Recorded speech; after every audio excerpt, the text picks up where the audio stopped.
everyone. It's another episode of Beachside Banter with B. I'm your host, B. Davis, and today I am here with Owen, who has an incredibly Irish last name, and I already know that I'm going to butcher it, so I will let him introduce himself. Owen, go ahead, take it away. Tell us why you're here, what you stand for. Yeah. Thank you, B. Great to be here with you and with all your wonderful listeners.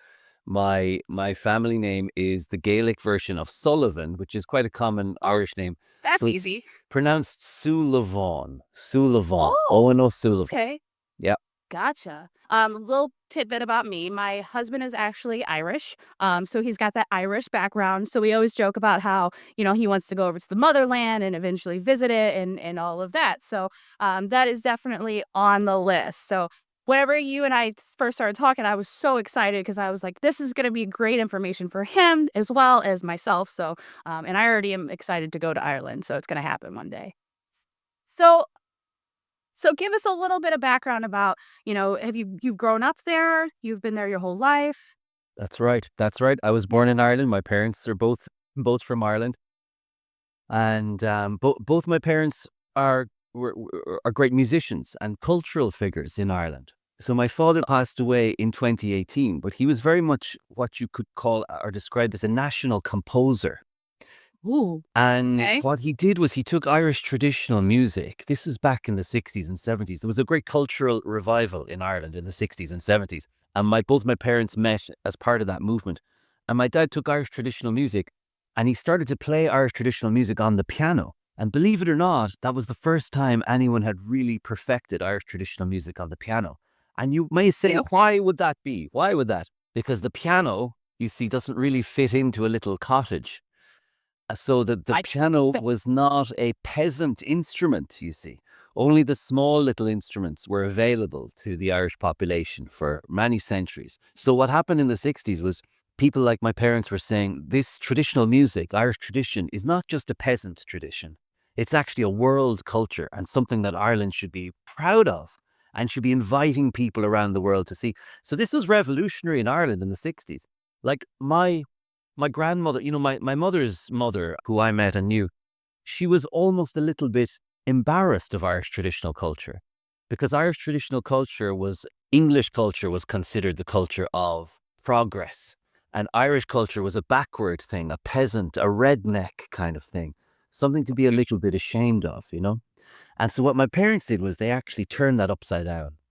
And they said, you know what? This is actually not something to be ashamed of. Quite the contrary. This is something we should be exporting all over the world. Something we should be really proud of celebrating. So, for example, one of my parents' contemporaries was a man called Paddy Maloney. And Paddy Maloney played the Irish pipes. And he was part of this cultural movement at the time.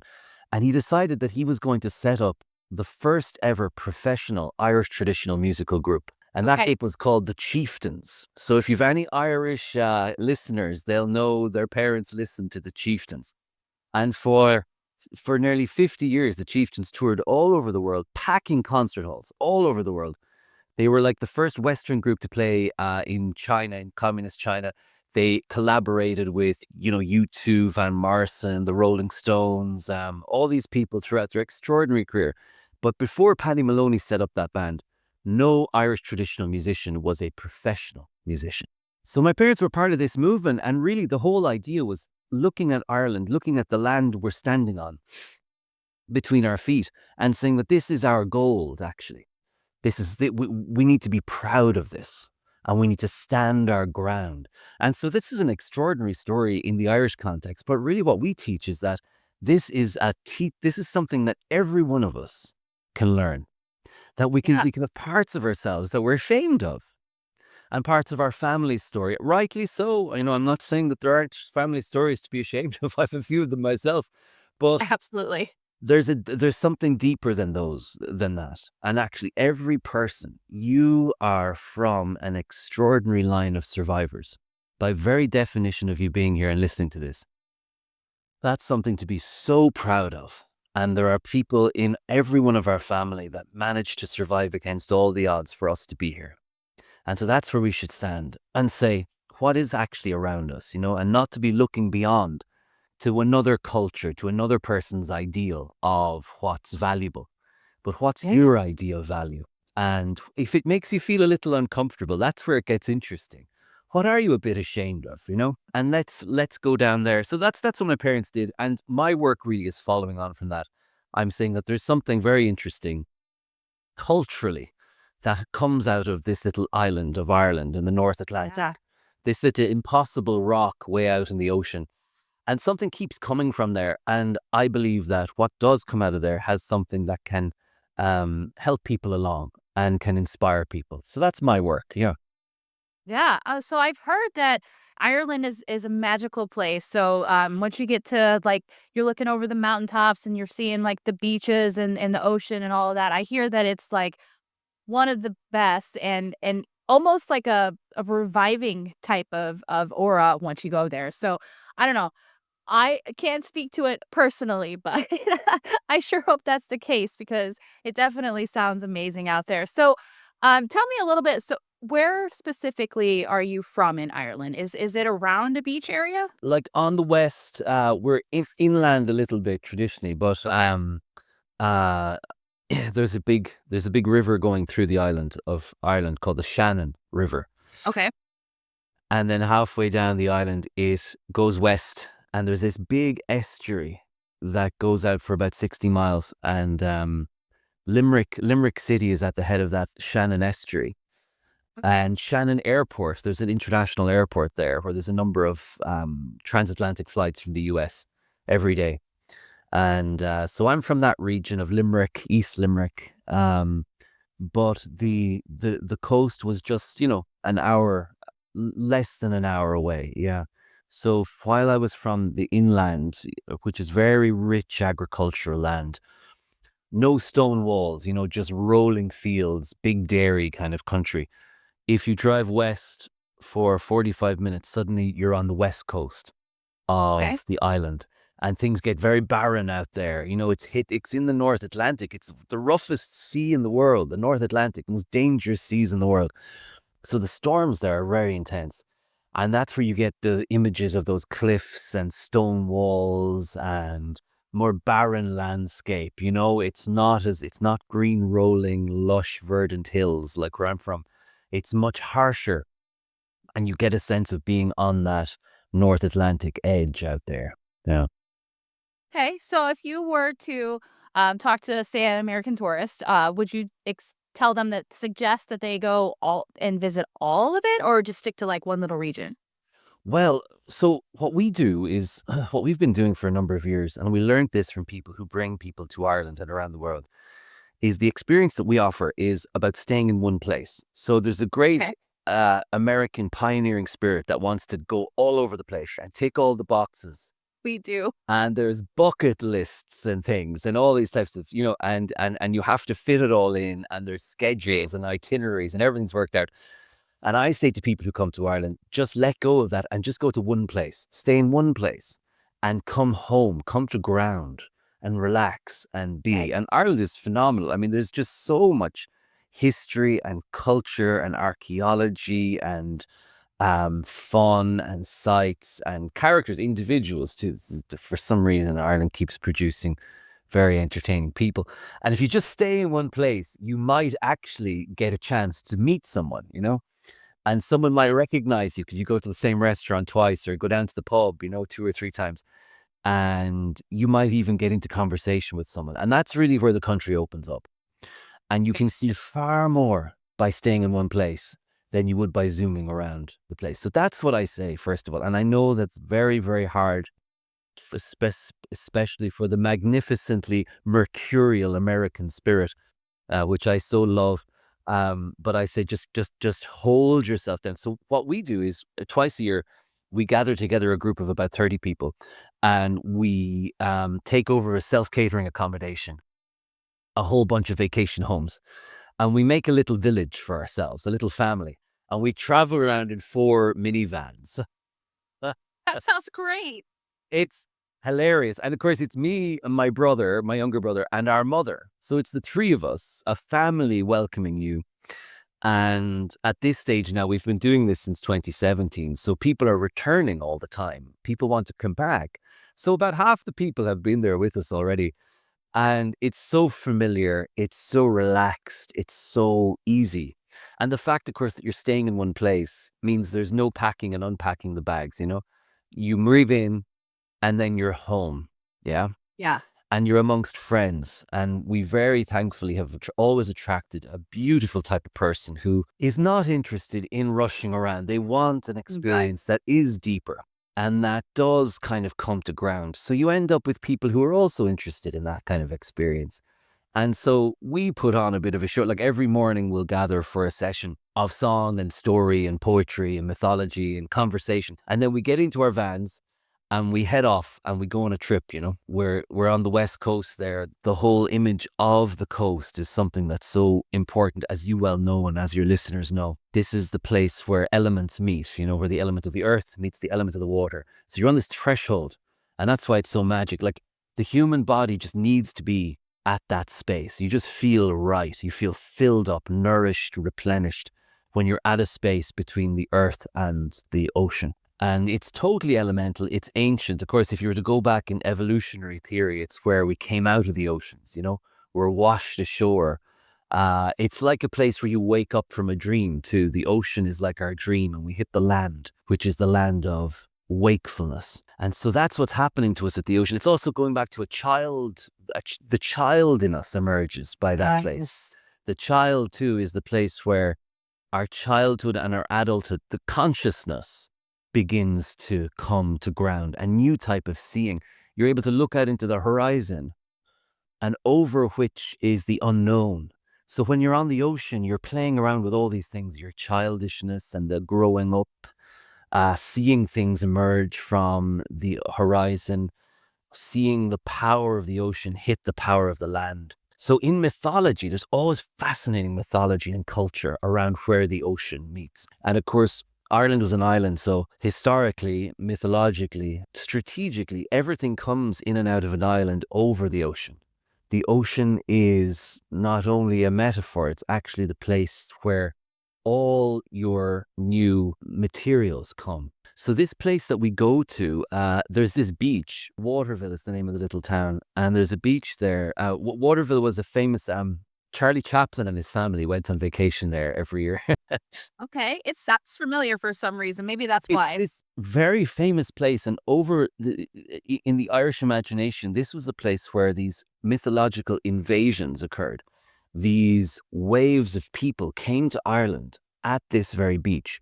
We go and visit this place and explore this whole story of a part of ourselves being open to new arrivals, being open to a new kind of way that we talk about ourselves or that we be. And we all know that travel just changes us totally. It really You does. can't change at home the way you do when you go out and you travel. The real ancient image of that is pilgrimage. People used to Yeah. go, travel used to be called pilgrimage. And you went for very specific, you know, very articulate spiritual reasons, which we don't do so as much in our society today. But that doesn't mean it doesn't happen, you know? Right.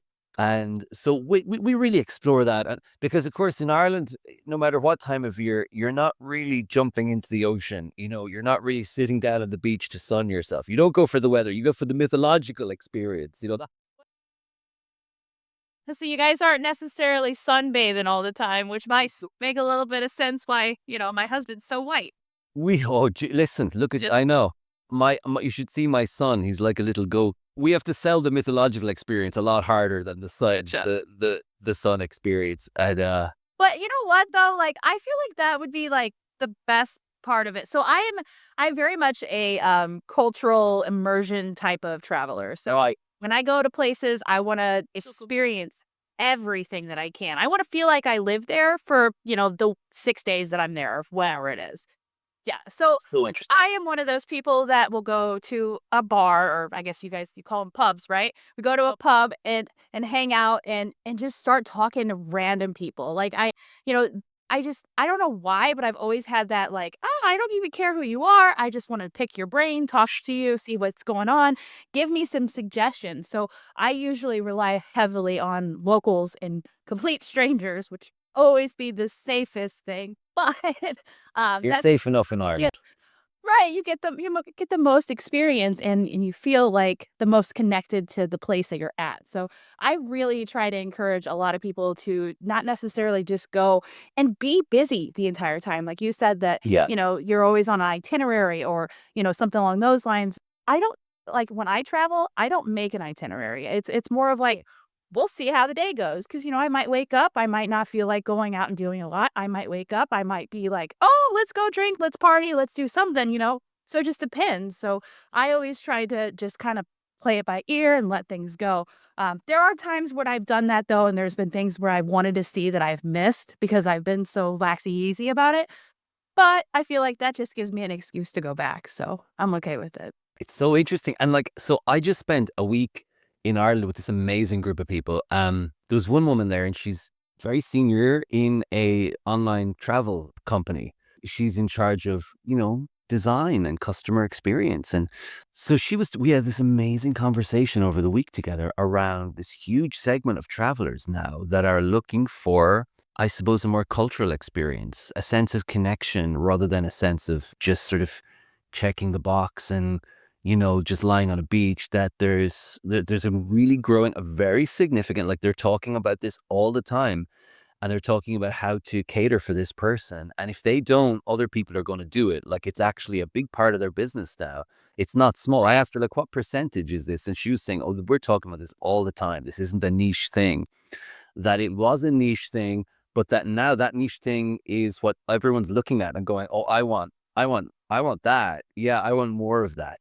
Would you say you're hearing that more from your listeners or from your network or people or? So when I very first started, my niche was basically just the beach, and in that sort of thing. But I've kind of evolved to the cultural immersion because I've had so many people coming to me and they're like, "Hey, I want to know the specifics about, your time at St. Martin or your time here or your time there." And it's not just I want to know, oh, about the beaches or about this. It's like I want to know the food, the restaurants that you've been to. I want to know the people you talk to. I want to know, yeah, like all the hidden gems and those sorts of things that people are tired of going to the same tourist spots over and over again and seeing this gigantic crowd of people and not being able to really experience it. So they're coming to me and they're like, hey, where did you go that didn't have a lot of people? Or where did you go that, is easily accessible, but maybe be a little bit outside of the norm or something like that. So that's kind of how I've brought myself to where I am is because there's been so many people who have been talking about,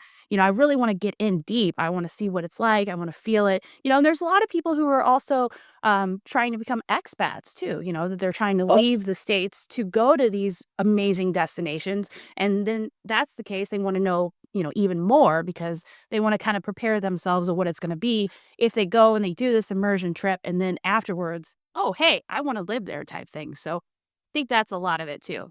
Like expat tourism, you're kind of checking out where you might go, Exactly. Which I and think, therefore you want to know the culture. You want to know the culture. You don't want to see the tourist traps. Yeah. exactly. Yeah. You want to know that you could walk down the street, at 8 p.m. at night and it not be like, worryful or, you got to be safe and that kind of thing. You know what I mean? Like, so they want to know that of where they can go. Hey, you can't go here. You can't wear camo to this certain island. You can't do this kind of thing. Like all of those specifics, people are really starting to kind of open their eyes and see that. And that's what I'm really pushing for. But that's my advocate. I advocate for No, that because interesting. I was looking as well too yeah, at the uptake in passports in the US over the yeah, past 20, 30 years, and it is huge. There used to be a tiny percentage of Americans who had passports. And now that's gone up to like 30, 40, even 50%, and it's growing and growing all the time. It shows that there's a real shift in the culture in this country, looking abroad and being comfortable going abroad, for all kinds of reasons. yeah. I think that was, and I'll say it. Americans are sheltered. We totally have no idea what's going on outside of the world besides what's happening here in the U.S. And Yeah. I think a lot of that, is starting to change. I think people are really starting to kind of open their eyes to the whole entire world, and they're realizing that we've got more than just Florida here in the world that we should go visit. Like, there's more than just Gulf Shores or whatever that is.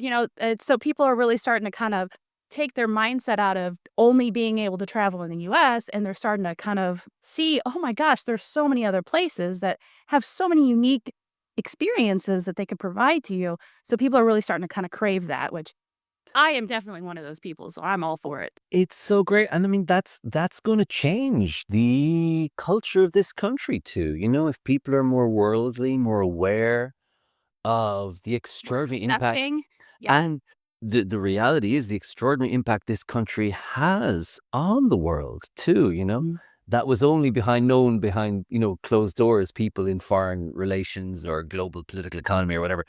But Right. to have people go out there and see, wow, look at this. It really is a fascinating way of changing not just ourselves, but our society too. And I believe only in interesting ways, only in positive ways. Absolutely. Yeah. Well, yeah, and I mean, the more you open your eyes to other places and their cultures and their the things that they do and that sort of thing, the more you realize that like we're not perfect over here, so we probably shouldn't be judging people. It's super, and that Oh, people bemoan or point to division in this country, or the sense of political discourse, is not as evolved as it could be. And right. how do you change those things? You can't just say I'm going to be different tomorrow morning. You have to do something very different to yourself and to your environment in Right. order to change. And travel is the way. Get out of It your is. comfort zone, go somewhere else, talk to other people. And then when you come back, maybe you'll have a little different way of approaching the conversation. So yeah, that's Absolutely, yeah. I've always felt that. And being Irish, but I mean, I make my home in the US here. I'm a US citizen now, and my wife and family are here. We're in Western New York. And what I love too is bringing people to Ireland. I say, you're not just going to Ireland for this extractive experience. You're actually leaving something behind. I mean, financially, first of all, but also energetically. And like the kind of people that come with us, they're not there to just take. They're there to actually give. Many people who come to us have some kind of Irish story in their family, and they want to Yeah. come back to kind of complete that or to come to ground there. Many people have no Irish story in their family. But I say to them, your attention, your presence is re-nourishing this place and helps the Irish to see themselves in a different light, to revalue themselves. So tourism isn't just about changing yourself. You're actually giving something to the place you're going to. It's like you're bringing some kind of fertilizer, energetic, and you're spreading it in the land that you're going to, as well. So I Absolutely. tell people that you're not just there as a tourist, you're there to actually give back to this place. Yeah. So that kind of comes along with another one of like my little nichey things. I like to try to plan a lot of like volunteercations as well. So if somebody, I work a lot with like animal shelters and that sort of thing. And so if I go to like an island or something, I'll try to a hook up with a local animal shelter, maybe walk the dogs or clean some cages out or something along those lines. So I'm really trying to advocate for people to do more of that sort of thing. It doesn't have to be animals. It could be ecological, it could be, working with kids, it could be working with anything. But I feel like if you take just 4 hours out of your vacation and spend time with a local in this kind of an environment where you're actually giving back, not only does it give you fulfillment, but it also really connects us with the other country too. And I feel like American tourists really need to go about doing that because if we can get to the point to where we're not total a-holes and we're there to respect other cultures and that sort of thing, I feel like more people will be accepting of us and we'll have better, stories and memories and all of that sort of thing that we could pass along. So, I think that is so clever. That is so yeah. clever. And just purely selfishly, like you'll meet people, you could develop friendships, you could make a friend you'll keep in touch with, forever. So, And talk about memories. Like, I mean, yeah, like what the memories you would have volunteering or working there compared to just going and visiting the Guinness storehouse right. factory, isn't it? All right. Like I'll never forget the time I walked dogs in Belize on the beach. So, like that's like one of my favorite stories and I'll never forget it.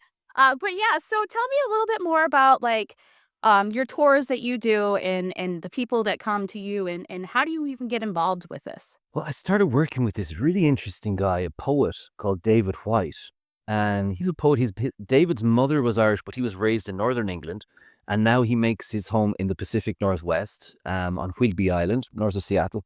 And David's a poet by trade, but he brings his poetry um, to many different places, including to the boardrooms of corporate America. And another part of his work is that he leads people on poetry experiences around the world. So he brings a group to Ireland every year. England, Tuscany. I think he does a group to Costa Rica, Japan. Yeah, he's a great guide, and believes in the transformational power of poetry as a journey inward. But then he'll also take you on a journey outward. Uh, Okay. and so he sees the two as one and the same. Whether you travel physically or whether you travel emotionally with a poem, artistically. So I saw him do this, and I was like, look at this poet bringing these people, and these people are coming for poetry, but they're coming for this transformative experience that only travel can give us. Right. And that was front and center. Like, this is why they were there. This is what they'd signed up for. Um, and I saw people transformed. I would see their faces literally change over the week. I was telling someone this last week, and they were like, you should do a before and after photo, because There you go. I swear, people's faces, they come in all kind of tight and probably tired from an overnight flight. Man. But then throughout the week, the faces actually, like, some people are almost unrecognizable. There's just this beautiful softness comes into the face, and a childlikeness, People are transformed, really. And it's like really making the most out of the phenomenon of travel, really squeezing it for all of its worth. And David did that. And I remember working with him for a week on his experience and thinking to myself that week, my God, I'd love to do this myself someday. And it took me about maybe 7 years of working with David before he gave me his blessing. And David would say too, he said, there should be one of these trips in every village in Ireland, he said. Yeah, which is interesting about scale. People say, how can you scale this? You'll destroy it if you scale it. Well, you Well, scale it by keeping 30 people, but in 1,000 villages. That's 30,000 people. yeah. But that's a lot of people. But Karen, every village in Ireland has its story, and every village in the world has its story. Right. And you can just stay there and experience it. And so I just learned from working with David. And then one day he said, you should do this. And I said, I'll do it with your blessing. And off we went. And so it's very much based on his model, which is staying in one place. Okay. We're talking about 30 people, four minivans. And you've everything in your home. We stock your kitchen with everything you need for your breakfast, Oh, whatever you want. awesome. And you Yes. make your own breakfast with one or two other housemates. And then we gather in the morning for a session, and then we head out for our trip. We come back, and then the local chef prepares all of our food. Ooh, All this easy. local organic, top quality food from the locality. And he sets it Yeah. out for us and serves us, and we all eat together. And we bring in some friends. We meet friends of ours, musicians, and we're singing songs all the time and working with poetry. And it's just this, yeah, extraordinary, just like a gathering of friends. You might have a dinner party, except it's a week. Yeah.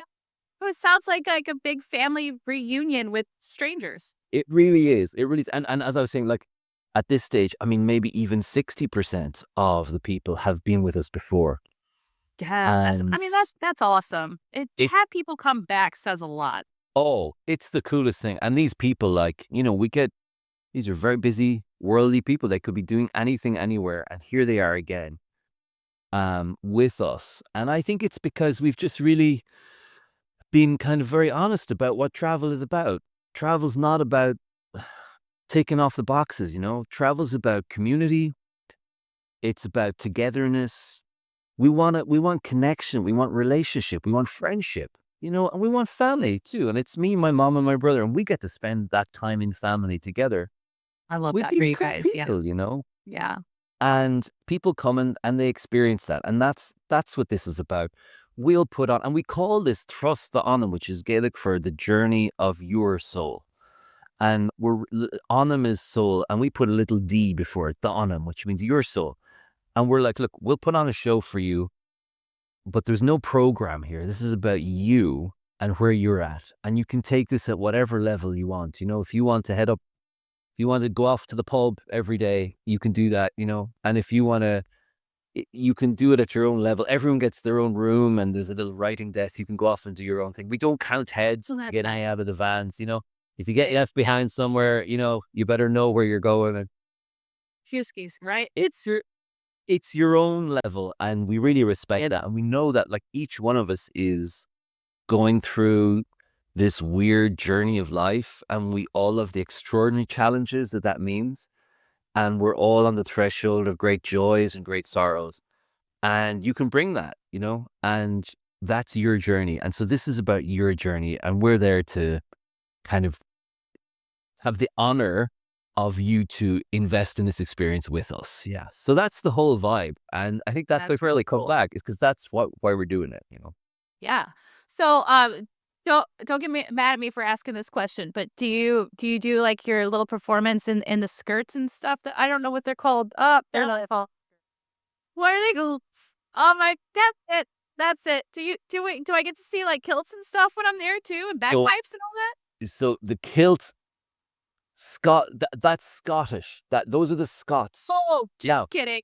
But close. You're close. You're very close. Just kidding. And I See? appreciate Why I ask these questions? because Because I'm very really good. Our Scottish, there are Celtic cousins there in the north. gotcha. And so Northern Ireland is like just 12 miles. The sea is just 12 miles between Northern Ireland and Scotland. So the culture up there is very close. But they've got their own very particular kind of Different. form of Celtic culture. The language is very similar to the Irish language. They speak Scots Gaelic, but the music is similar but different.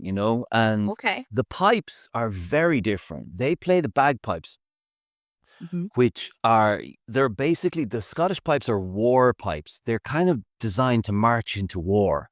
So they're very loud, very shrill, and it's a marching band tradition. It's very martial, like it's a military kind of tradition. Now, the Irish pipes, on the other hand, you have to play sitting down. They're called uilleann pipes. Oh, And they have a much softer, a much more mellow, resonant sound, very emotional, very kind of heart vibration. And so the Irish pipes are very different.